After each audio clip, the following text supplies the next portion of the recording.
তরুণদের ডায়াবেটিস এ যেন এক অশনি সংকেত। এই আক্রান্তদের অর্ধেকের বেশি জানেই না তাদের ডায়াবেটিস। জীবনের প্রতিটি ধাপে ডায়াবেটিস এই প্রতিপাদ্য আজ পালিত হচ্ছে বিশ্ব ডায়াবেটিস দিবস। সোশ্যাল মিডিয়ার যুগে নিদ্রাহীনতা, ঘরের বাইরের খাবার গ্রহণ এই মাত্রাকে আরও বাড়িয়েছে বলে জানাচ্ছে গবেষণা। আরও জানাচ্ছেন শাহনাজ শারমিন। 2024 সালে ইন্টারন্যাশনাল ডায়াবেটিস ফেডারেশন IDF এর তথ্য বলছে দেশে 1,39,00,000 মানুষ ডায়াবেটিসে আক্রান্ত।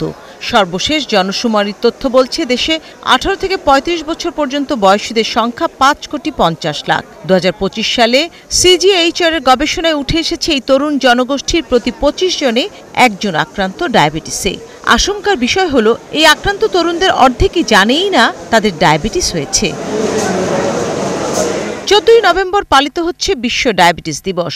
এবারে প্রতিপাদ্য জীবনের প্রতিটি ধাপে ডায়াবেটিস শনাক্ত করে চিকিৎসা ও জীবনচারণে সচেতনতা করার জন্যই বিশ্বব্যাপী এই দিবস। 4 গুণ শক্তিশালী এনজাইম ও অধিক ফেনা সমৃদ্ধ অরিক সিলভার ওয়াশ মাত্র 70 টাকায়।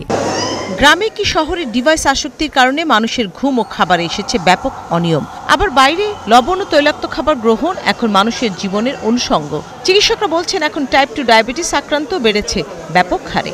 বেশিরভাগই আমাদের দেশের রোগীরা কিন্তু টাইপ 2 ডায়াবেটিস, যেটা কিন্তু এই কায়িক পরিশ্রম, খেলাধুলা না করার কারণে, স্থূলকায় হয়ে যাওয়ার কারণে, এবং এই যে আমরা অনেক ফিজি ড্রিঙ্ক অনেক বেশি খাচ্ছি, এই চিপস, বার্গার, স্যান্ডউইচ এগুলোর প্রতি অনেক ঝুঁকে পড়ছি।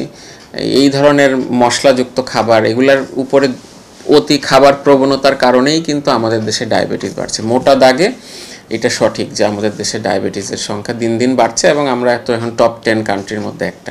জনবান্ধব না করতে পারেন, হাঁটার ব্যবস্থা না করতে পারেন, তাহলে মানুষ বাধ্য হয়েই তো বাসায় থাকতে হচ্ছে। অবিসিটি বাড়তেছে, এই ধরনের হোটেল, রেস্টুরেন্ট, খাবার, ফুড পান্ডা থেকে শুরু করে অর্ডারের প্রতি ঝুঁকতেছে। আমাদের এই জেনারেশনটা এটাকেই ওভারঅল কোকাকোলাইজেশন বলে আর কি। এইগুলোর কারণেই কিন্তু ডায়াবেটিসের রোগীর সংখ্যাও আমাদের। টাইপ 2 ডায়াবেটিস এখন কারণটাই হচ্ছে মূলত মেটাবলিক সিনড্রোম, এবং তার কিছু পয়েন্টস আছে। তার মধ্যে হচ্ছে কোমরের যে সার্কামফারেন্স, এই সার্কামফারেন্সটা পেটের ওয়েস্ট সার্কামফারেন্স এটা বেড়ে যাওয়া, এবং ছেলেদের এবং মেয়েদের এই যে পেটের যে সার্কামফারেন্সটা, ওয়েস্ট সার্কামফারেন্সটা বেড়ে যাওয়া, এটা হচ্ছে ইনসুলিন রেজিস্ট্যান্সের একটা কারণ। তারপরে বাকি কারণগুলোর মধ্যে থাকে হলো পেশেন্টের ব্লাড গ্লুকোজ বেশি থাকে, ব্লাড প্রেশার বেশি থাকে, ব্লাড কোলেস্টেরল বেশি থাকে, পেশেন্টের BMI বেশি থাকে। এই পয়েন্টসগুলো যাদের বেশি থাকে, প্লাস ওই ওয়েস্ট সার্কামফারেন্স, এগুলো বেশি থাকলে আমরা বলি ইনসুলিন রেজিস্ট্যান্স সিনড্রোম বা মেটাবলিক সিনড্রোম, বা আগে বলতো সিনড্রোম X। এটাই হচ্ছে টাইপ 2 ডায়াবেটিসের মূল কারণ। এবং এটা আমাদের ইয়াং জেনারেশনে কেন হচ্ছে? আমাদের মূলত হচ্ছে টাইপ 2 ডায়াবেটিসের আমাদের বংশগত একটা কারণ, জেনেটিক প্রিডিসপোজিশন, বাবা মা, ভাই বোন, চাচা জ্যাঠা, মামা খালা, এদের ডায়াবেটিস আছে। দ্বিতীয় কারণ হচ্ছে স্থূলতা।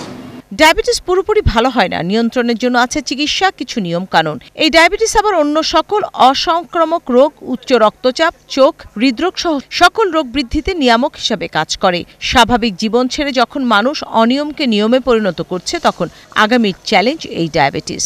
দুটি রোগ যদি হয় তাহলে আমরা বলি যে আর কোনো রোগের দরকার হয় না। একটি হলো ডায়াবেটিস আর একটা হলো ওজন বেশি।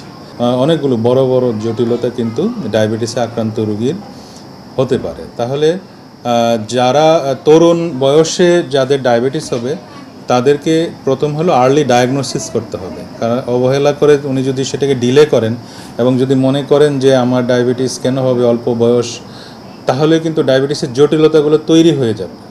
তখন কিন্তু আসলে রিভার্স করা কঠিন হয়ে যায়।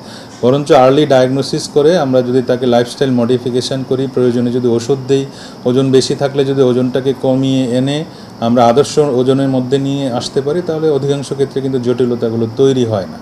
নতুন খবর হলো মার্কিন গবেষকরা ল্যাবে স্টেম সেল চিকিৎসার মাধ্যমে ইনসুলিন হরমোন উৎপাদন স্বাভাবিক রেখে ডায়াবেটিস নির্মূলের সফল পরীক্ষা চালিয়েছেন। হয়তো একদিন পৃথিবীতে ডায়াবেটিস নির্মূলের চিকিৎসা মানব সমাজ পাবে, কিন্তু তার আগ পর্যন্ত রোগ পরীক্ষা ও নিয়ন্ত্রণের পাশাপাশি ভারসাম্যপূর্ণ জীবনচারণের পরামর্শ চিকিৎসকদের। শাহনাজ শারমিন, 71, ঢাকা।